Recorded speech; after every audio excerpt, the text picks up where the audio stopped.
We are anonymous. Not a face, not a party, not a flag, not a brand chasing clicks or outrage. We are a voice that exists because power learned how to protect itself better than it protects people. We speak when lies become routine, when corruption hides behind procedure, and when exhaustion is used as a weapon to make the public stop asking questions. And what you are about to hear is not rumor, not theater, and not exaggeration. It is a clear record of a morning meltdown that exposed exactly how fragile this administration really is, and how quickly it collapses when confronted with facts. Donald Trump woke up to a disastrous morning. The kind of morning no social media post, no distraction, no rant can fix. The headlines were brutal. Markets uneasy. Consumers pulling back. Manufacturing in retreat. Farmers warning of collapse. Confidence sinking to historic lows. And instead of facing reality, Trump did what he always does when things go wrong. He sent someone else to lie for him. He sent Treasury Secretary Scott Bessent to Capitol Hill with a mission. Spin the economy. Defend tariffs. Deny inflation. Repeat the script. Say it confidently and hope no one checks the paperwork. But this time, the paperwork was already waiting. Within minutes, the performance fell apart. Bessent was asked a simple, direct question. When he was running his private equity firm, did he ever tell investors that tariffs were inflationary? His answer was immediate and absolute. No, he said he never wrote a letter like that. Details about this, but did you write a letter to investors raising concerns about the impact of tariffs, writing that, quote, tariffs are inflationary? Did you say that at that time, yes or no? No.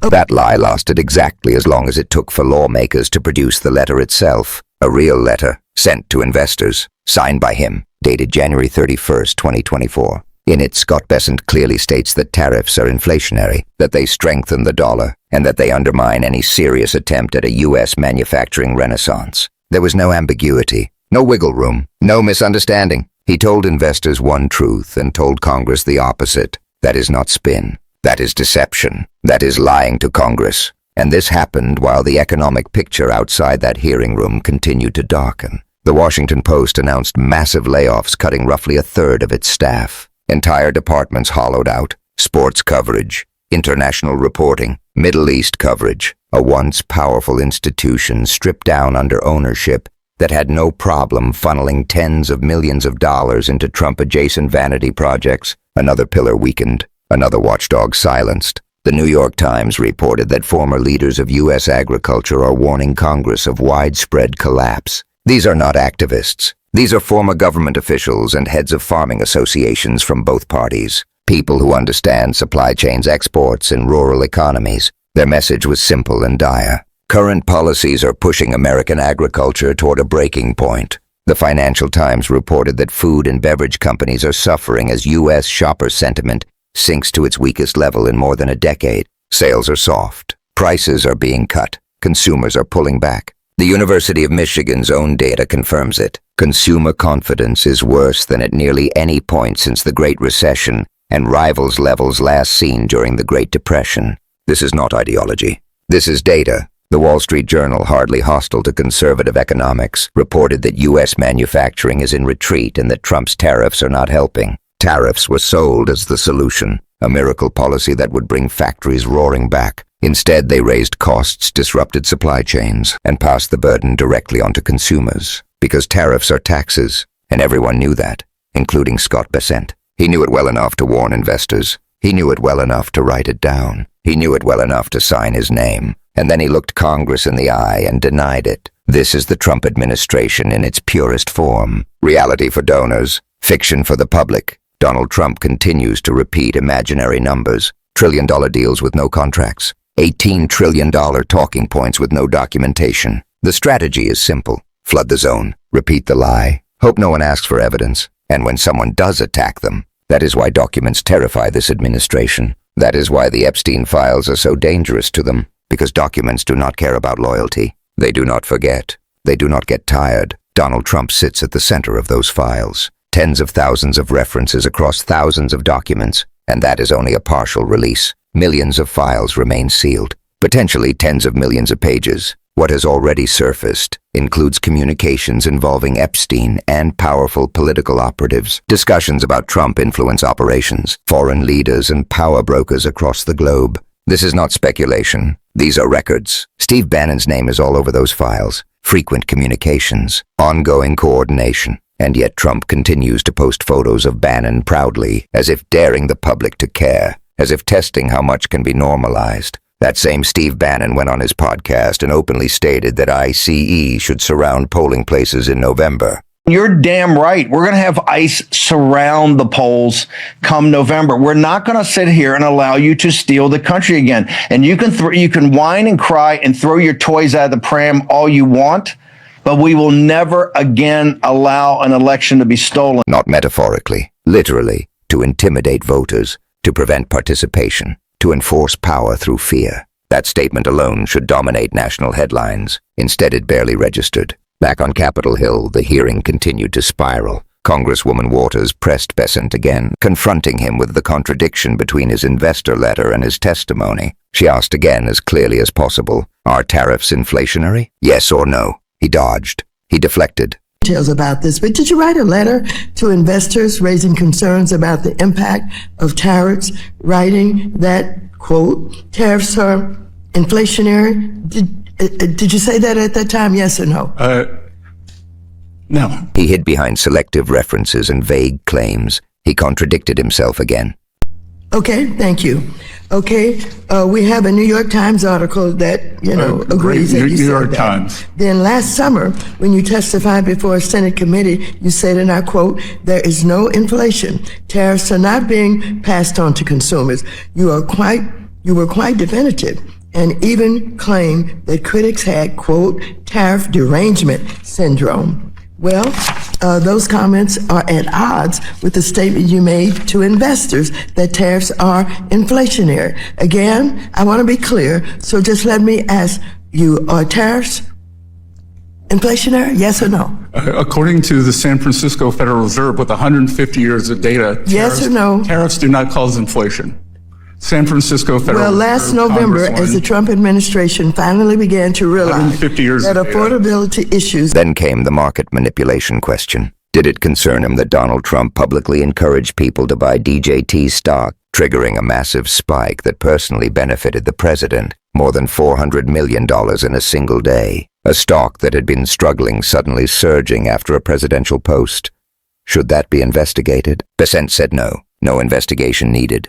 Ask you kindly, and as one professional to another, Mr. Treasury Secretary, do you think that this should be investigated, the president's stock being linked to his Truth Social message, and that stock having gone up by some $415 million in a single day, and this is a stock that was doing very poorly prior to that, hadn't had a lot of success.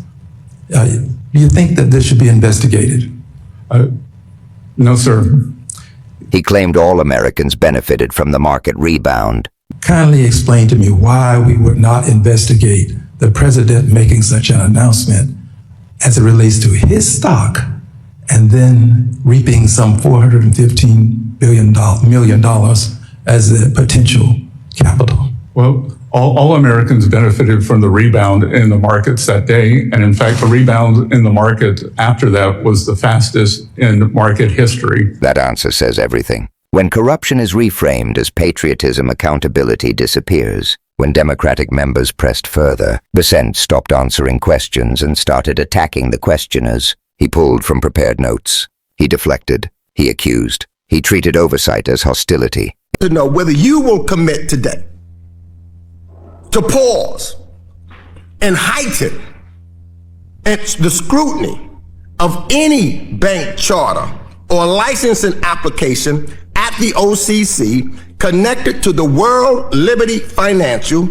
until all of these conflicts of interest and foreign influence reviews are completed and shared with the United States Congress. All I need to know is, will you halt it and do a complete investigation and scrutiny of this licensing application? Oh yeah, the answer is yes or no. No, Congressman, All you have to answer the is yes or no. OCC is an independent entity, and I would know, Congressman, so that- I take that as a no. You traveled to Venezuela I to take- lobby I take Hugo that as a no. Chavez on behalf of I your take that donors, as a on no. behalf of your You donors. do not want to answer that I was sentenced question. to 110 I take that as a no. for a $7 billion Gentleman's contract. time I'm asking you to do your responsibility as Secretary of the Treasury. into a Venezuelan. You do not. Mr. Makes, Will you? time has expired. You No, cannot no, Exactly as instructed. Even Republicans are beginning to fracture under the weight of this chaos. Senator Tom Tillis went on CNBC and openly criticized Trump's inner circle. He called out Stephen Miller. He called out Kristi Noem. He described failures in immigration enforcement and disaster response. He pointed to delays, incompetence, and dysfunction. He said if calling them losers disqualifies him, so be it. Ask you what your reaction is to the reaction of the president by your comments. Not, I don't think necessarily just in this particular case, but he called you a loser recently because of some of the comments that you made about Kristi Noem and also Stephen Miller. Yeah, I said that obviously qualifies me to be the Homeland Security Secretary and senior advisor to the president. Look, these are the people who are losing. Stephen Miller is the one who went down the rabbit hole of Greenland before he went down the rabbit hole of plussing up resources in Minneapolis and creating a horrible situation there. Kristi Noem has failed both in terms of her ICE role and in terms of her response to Helene in North Carolina. I mean, they're behind by about a year and a half. There's no comparison between Kristi Noem in this administration and President Trump's first administration, which was extraordinary. So you want to use that kind of language? I'm fine if that qualifies me for at least two senior positions for the president, because I consider them losers. Then we'll move on. Otherwise, we could act like adults, use adult language, and get things done. At least someone was telling the truth. Trump's response was predictable. Insults, name-calling, social media posts about ballrooms, golden arches, and distractions that have nothing to do with the economy, the law, or the damage being done. Noise instead of answers, spectacle instead of accountability. This is what institutional decay looks like. Not all at once, but slowly. Lies normalized, oversight mocked, extremism tolerated, truth treated as optional, the public overwhelmed until silence feels easier than resistance. What happened this morning was not just a bad hearing. It was a snapshot of a system cracking under its own lies, a Treasury Secretary caught denying his own written words, an administration unable to defend its policies without deception, a president hiding behind distractions while real damage spreads through the economy and the democratic process. This is not about left versus right. This is about truth versus deception. This is about whether facts still matter. This is about whether lying to Congress still means something. If you are watching this, do not treat it as background noise. Share it. Talk about it. Demand the documents. Demand accountability. Because the only thing corruption depends on more than power is indifference. We are anonymous. We do not forget. We do not look away. And we will keep speaking until the truth is impossible to ignore.